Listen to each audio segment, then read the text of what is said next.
With regards to Michael, I mean, he came, was he about £4.5 million from Reading, I think, not so long ago? Or was it? I think it was 7 or 8, but I don't know whether... Okay, so he's now, we're led to believe, 35 million buyout clause. I mean, which is a pretty rapid improvement. Is he unique in that respect, or are there other players you think still out there who can be found at those prices? I can give you better examples, can't I? I mean, you've only got to turn to Brighton, Caicedo and McAllister. I mean, that's an incredible leap. Those players, 4 million for Caicedo, if it was 4 million to 115, and I don't know what they paid for McAllister. It wasn't very much, but they sold him for over 50. Lavia, the prices these days are getting very, very high. So I don't think we should be surprised anymore by that. I mean, we were lucky, as Brighton were obviously lucky, or Southampton were lucky in identifying a very good young player who didn't cost enormous sums of money at that time, but what they saw in him, the potential, developed, and he becomes a player who then gets put into a category of, this is the level the player's at. So, I mean, I think all of our players have done that. I think it's not just Michael, it's Eze without a doubt, it's Doucouré without a doubt, it's the two centre-backs without a doubt, it's Tyreek Mitchell. It's all of these players really have come into a category that they probably weren't in when the club bought them. And I mean, that says something for Palace, doesn't it, to have such you just named a whole selection of names, that they can all progress as much in a short space of time. I mean, it doesn't happen at every club. Well, I think that the recruitment, as I said earlier, has been good. I think Doug Freedman has done very well. I mean, the money's always been limited. It's not been a question of just go out and, there's a blank checkbook and find the player that you think the club needs. He's had to do it within budget restrictions, which the club has to respect and adhere to. And we're not alone in that one. We're in the majority of clubs. The minority are the ones that can just plot players at whatever price the club is asking. And I think then that the club has given them a good platform to develop their skills and to become the Premiership players that obviously Doug thought they were going to be when he watched them play. So when he's watching Joe Anderson at Fulham, who's come on loan from a German company, he's watching Mark Gay at Swansea, when he's watching Doucouré play in France. I don't know where Doucouré came from, actually. Really, it was Lens, was it?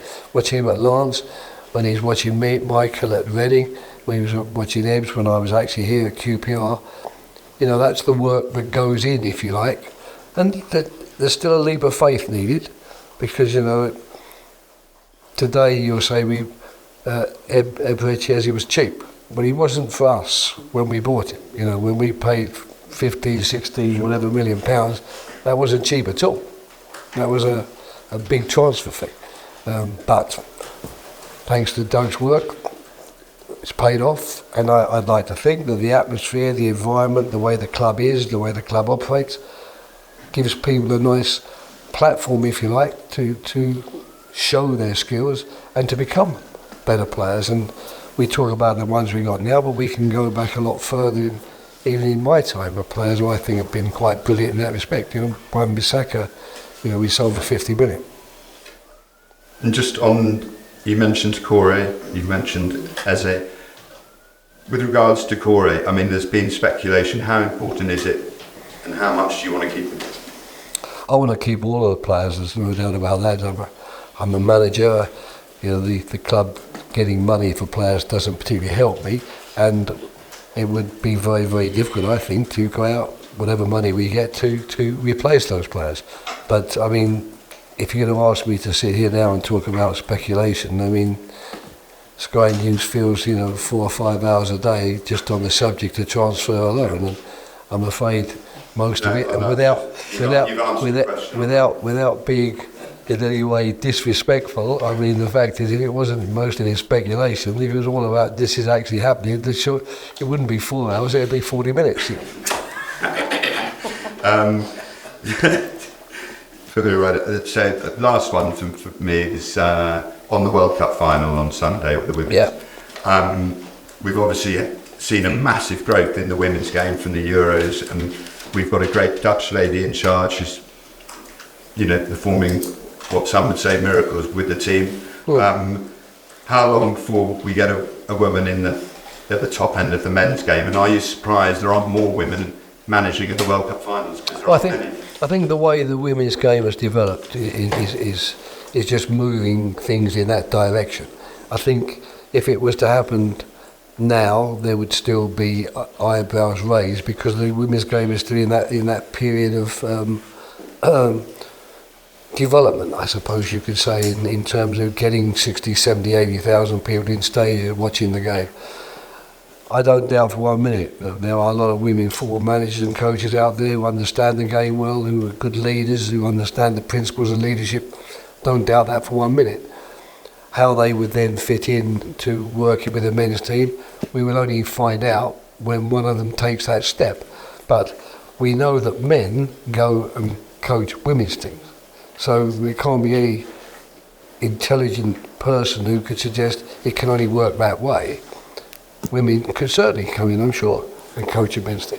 Now, whether they would want to do it is one thing, and I know that when Emma Hayes got some sort of offer, was it a year ago or 2 years ago, she wasn't interested. She was happier to be at Chelsea Ladies than a lower league club. So I have a very open mind on the subject, and we'll see. With the younger generation. I mean, we saw Andy Murray had a women's coach, one of the very few in tennis on the male side. I think they would. I mean, what football players want basically from their manager and their coach is good leadership and the feeling that what we are doing in training and how we're working and how we're behaving and how people are treating us will help us become better as individuals and as a team. That's what all players want. And there's not just one person, it's not just Spain and coaches in Spain that can give you that. It's not just Brazilian coaches that can give you that. And I'm sure that it's not just men that can give you that. But, it will be, I don't know what it's like for the men working in women's football. It'll be how they find that, and probably how they find it, and the things they need to adjust to. You have to adjust the other way when the woman comes to the men's. No, bring it on as far as I'm concerned, and I'm pretty certain that people like Emma Hayes and Serena Riegman will be right at the top of the list if any director out there is looking for a lady to run his team. Thank you. Any more for Sunday's papers? Oh, gentleman there. Just one thing. Hi, Roy. Hi. The fact that Michael Olise signed a new contract today, is that more the case that he knew that there was more chance of playing first team football rather than going to Man City or Chelsea? I'm not Michael Olise. I'm talking as Roy Hodgson was the manager of the club and having the benefit of working with Michael Olise. If you want to find out what was going on in Michael's head, in this situation, you will have to ask Mike. Okay, so the next section is for Monday's papers, embargo till